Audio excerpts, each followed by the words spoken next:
Alors, l'arrestation annoncée hier, mais qui date de fin juillet, de Mehdi Laribi, l'un des fondateurs de la DZ Mafia, nous permet-elle d'en savoir davantage sur la teneur actuelle des relations franco-algériennes? La question que je pose est la même concernant Rachid Djeha, dont on a appris l'arrestation ce soir en Algérie, arrestation qui date de ce lundi. C'est vrai que ce sont les autorités algériennes qui, pour rappel, ont interpellé ces deux hommes. Et pour en discuter, j'accueille Pierre Vermeyren. Bonsoir Pierre Vermeyren. Bonsoir. Vous êtes professeur d'histoire à la Sorbonne, auteur de France-Algérie de 1962 à nos jours, histoire d'une relation pathologique parue chez Taillandier. Certes, Mehdi Laribi et Rachid Djeha sont libres.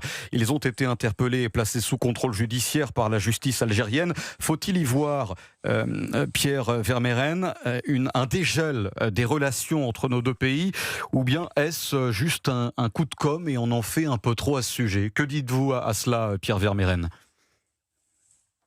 Non, je crois que c'est ni l'un ni l'autre. D'une part parce que le dégel, si vous voulez, à quelques mois de la présidentielle, on est dans une période de transition qui n'est pas favorable à cela, et puis il y aurait des indices supérieurs, je dirais, que ce soit le retour de Glaise ou la nomination d'un ambassadeur algérien à Paris. En revanche, ce n'est pas anodin parce que ce sont des personnes très dangereuses qui sont connues des services judiciaires français et policiers.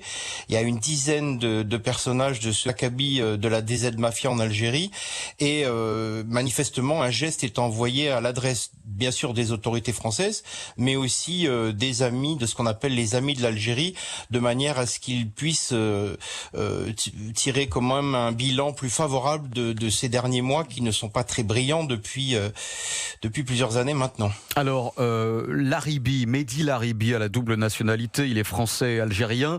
Jamais l'Algérie n'a extradé de ressortissants vers la France. Est-ce que cela peut changer, vu l'oiseau dont on parle, Mehdi Laribi?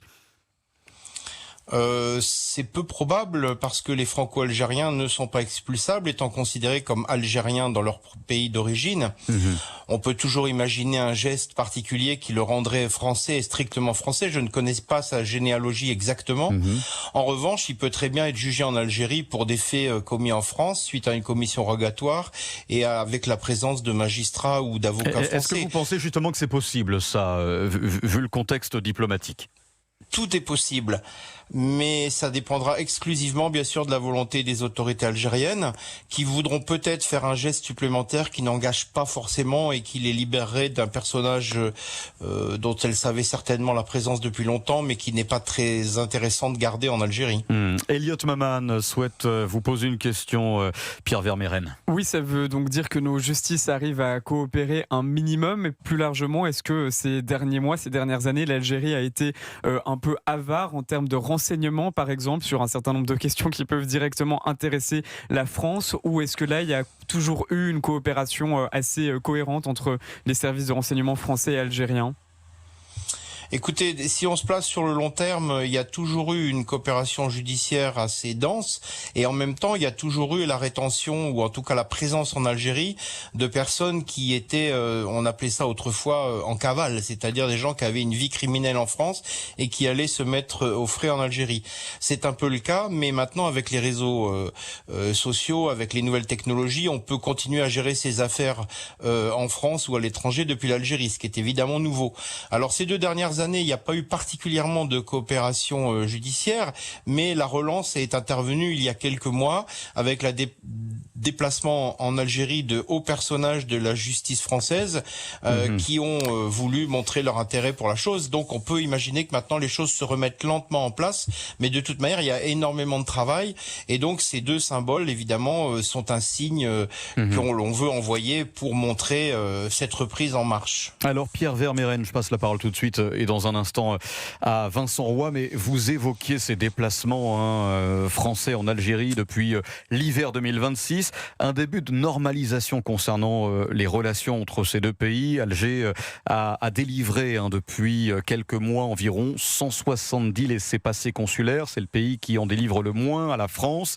Des laissez-passer consulaires qui ont permis finalement la reprise des expulsions de ressortissants algériens en situation irrégulière, donc les expulsions depuis la France vers l'Algérie. Je parle des OQTF. Si dégel il y a, peut-on espérer, Pierre Vermeyren, continuer sur cette voie et même un peu mettre les bouchées doubles, parce qu'actuellement quand même 170 laissez-passer, c'est pas terrible comme score. Non, bien sûr, c'est un nombre infime. C'est mieux que zéro parce que ces 2 dernières années, on était tombé très très bas. On tangentait vers le zéro. Donc là, on est un peu mieux symboliquement. On voit que le curseur a été déplacé en direction de la DZ Mafia parce qu'il est plus symbolique. Il concerne moins de personnes, mais des plus gros bonnets. En revanche, l'Algérie, pour l'instant, se garde bien d'ouvrir la porte aux personnages dont la France veut le retour dans leur pays d'origine.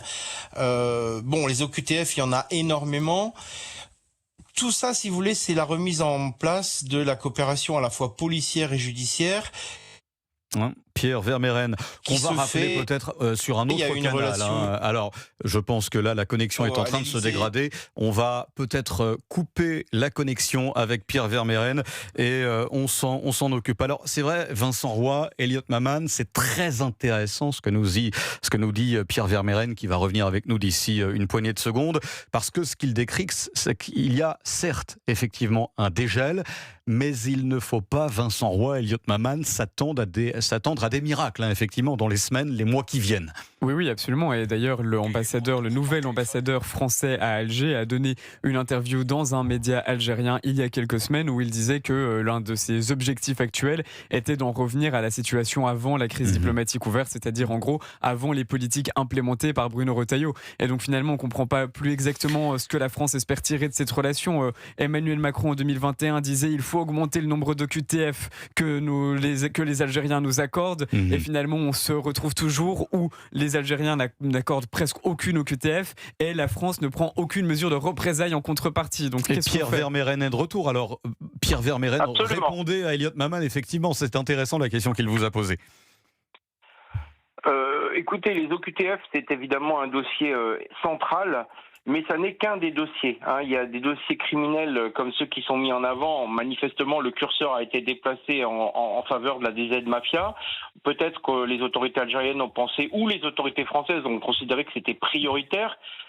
Il est évident que cette coopération très complexe et très variée, parce qu'il y a beaucoup de sujets entre la France et l'Algérie, ne peut pas reprendre sur tous les dossiers. On voit bien qu'il y a une forme de perlage de la part des autorités algériennes, mais manifestement un tournant a été pris. Donc il est possible que les choses se débloquent dans la perspective de la présidentielle, parce que manifestement le président Macron a été attendu. Il faut rappeler qu'il y a quelques semaines, il y avait une réunion à l'Élysée entre le ministre de l'Intérieur français et le ministre de l'Intérieur algérien en présence du président Macron. Donc symboliquement, on veut montrer que les choses reprennent, mais effectivement, pour l'instant, c'est du compte-gouttes. C'est du compte-gouttes. Les autorités algériennes sont très connaisseuses en la matière. On va voir quelle sera la prochaine perle qui sera libérée, si c'est un autre personnage de la DZ Mafia ou si un geste est fait. Encore une fois, ça peut être Glaise, ça peut être le renseignement, ça peut être les OQTF, ça peut être beaucoup de choses. Pierre Vermeyren, professeur d'histoire à la Sorbonne, je le rappelle. Vincent Roy souhaite vous poser une question. Oui, bonsoir. Vous êtes un grand spécialiste des relations entre la France et l'Algérie. Et j'avais une question de fond. Moi, je fais partie des gens qui pensent que la France a 2 placards absolument considérables. Le premier, c'est le gouvernement de Vichy, et le deuxième, c'est la guerre d'Algérie. Qu'est-ce qui explique, selon vous, et vous allez être obligé de synthétiser, que régulièrement, nous nous laissions humiliés par l'Algérie, et cela depuis 1962, et surtout sans taper du poing sur la table. Alors, je voudrais savoir quelle peur se cache derrière l'autorité que nous pourrions montrer. C'est le premier volet de ma question. Et le deuxième volet de ma question, je voudrais savoir de quelle nature est cette peur. Pierre Vermeyren. Écoutez, les acteurs ne parlent jamais de la peur. On les voit agir, mais ils ne justifient pas leurs actions. Donc on sait très bien qu'il y a des peurs en France. D'abord, plus que la peur, je pense qu'il y a le remords et la culpabilité. C'est le moteur principal, à mon avis, du type de relation qu'on a engagé avec l'Algérie. Et les Algériens, le régime algérien est parfaitement au courant de cet état d'esprit des Français, et il use et il en abuse. Et d'une certaine manière, ça marche. Bon, ça, c'est le premier point. Est-on, Pierre Vermeyren, pour prolonger la question de Vincent Roy, avec Monsieur Tebboune, dans une sorte de rente mémorielle? Oui, c'est un peu le jeu du chat et de la souris, si vous voulez, où le chat est plutôt à Alger et la souris à Paris. Mais le président Macron a choisi un type de relation qui était basé sur cette culpabilité. C'est son discours fondateur de 2017. Et depuis, on a eu du mal à en sortir parce qu'il a pensé que c'était le moyen qui serait très efficace pour avoir un traité de réconciliation avec l'Algérie, un traité de paix en quelque sorte qui n'a jamais eu lieu. Il n'y a pas eu de déclaration de guerre, mais il n'y a pas eu de traité de paix. Et donc, non, ça n'a pas marché parce que les Algériens, ils ont leurs propres objectifs. Et c'est là où on se fourvoie souvent. On ne comprend pas que l'Algérie, elle s'intéresse d'abord à ses problèmes, à sa population, qu'elle doit nourrir au quotidien, qu'elle doit entretenir dans une ambiance patriotique, voire guerrière. Et donc, les Algériens, ils s'intéressent à ce peuple qui est très difficile à gouverner. Pierre Vermeyren, est-ce que cette rente mémorielle dont vous parlez et que vous confirmez trouve un écho au sein de la communauté algérienne, en France, ici, chez nous? Très honnêtement, je ne le pense pas plus qu'en Algérie. C'est quelque chose qui est utilisé par les élites algériennes, qui a un certain écho d'ailleurs dans le monde intellectuel français et politique, mais je crois que les populations, elles ont bien d'autres préoccupations. Les populations d'origine algérienne en France, elles sont liées elles sont confrontées à la question de l'intégration, du travail, de l'emploi. Il y a des problèmes sociaux que l'on connaît très bien. Donc vous dites que les populations d'origine algérienne en France, finalement, n'ont pas grand-chose à faire de ce qu'il s'est passé, de notre histoire commune douloureuse entre nos deux pays. Pour vous, c'est de la science-fiction? Non, c'est pas de la science-fiction parce que c'est des thématiques très présentes et qui sont véhiculées aussi bien à l'école qu'à l'université ou par des milieux comme les islamistes, etc., ou par le régime algérien et ses différents agents. Mais c'est pas pour ça que c'est au cœur de leurs préoccupations. Aucune population ne combat pour l'histoire, a fortiori il y a 2 ou 3 générations, vous voyez. En revanche, il y a Vincent Roy, vous souhaitez peut-être intervenir parce que je vois que vous trépignez sur votre chaise. Non, mais Non, vous me paraissiez dubitatif. Oui, Pourquoi? Je suis Il nous reste 2 minutes. parce que la presse algérienne, quand même, chaque semaine, revient sur cette rente mémorielle, insiste sur la culpabilité que nous devrions avoir, etc. Donc, toutes les semaines, on a quand même droit à du French bashing dans la presse algérienne. Oui. Et à l'époque de M. Retailleau, c'était bien pire. Alors, d'abord, je dirais cette culpabilité, c'est pas la peine de nous demander de l'avoir parce qu'on l'a déjà en France. Deuxièmement, cette presse algérienne, elle est aux ordres. Elle agit pour les autorités et à la demande des autorités. Ce n'est pas presse libre. Il y a eu une presse il n'y a pas si longtemps. Et il y a des gens qui s'expriment librement, mais c'est plus compliqué que ça.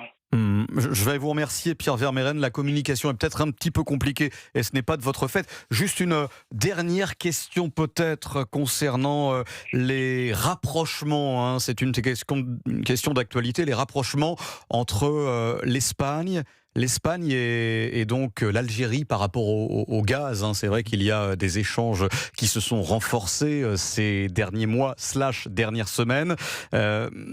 Comment le Maroc peut réagir à ce sujet, justement, Pierre Vermeyren?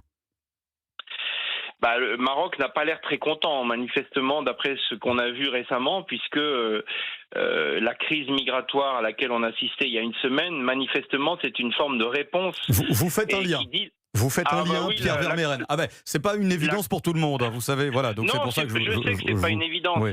Il y a une colère des autorités marocaines parce que il va se passer quelque chose de très important en septembre.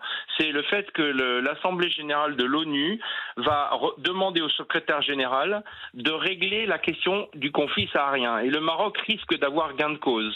Et sachant que le Premier ministre espagnol s'est rendu à Alger après des années de crise pour une question très importante qui est celle du gaz, je pense que les Marocains ont redouté un mauvais coup d'Alger qui verrait l'Espagne, par exemple, à l'ONU et ses alliés demander un peu de temps sur cette question. Donc elle est centrale pour le Maroc. Et moi je pense que, je ne dis pas qu'ils ont organisé ce coup de force, mais en tout cas ils l'ont laissé se perpétrer, ils l'ont laissé se faire. Et cette crise migratoire, finalement, c'est une réponse du berger à la bergère. On verra ce qui se passe en septembre, mais il y a un rendez-vous très important sur cette question du Sahara occidental. Merci Pierre Vermeyren, professeur d'histoire à la Sorbonne, auteur de France-Algérie, de 62 à nos jours, histoire d'une relation pathologique, paru chez Taillandier. Merci infiniment.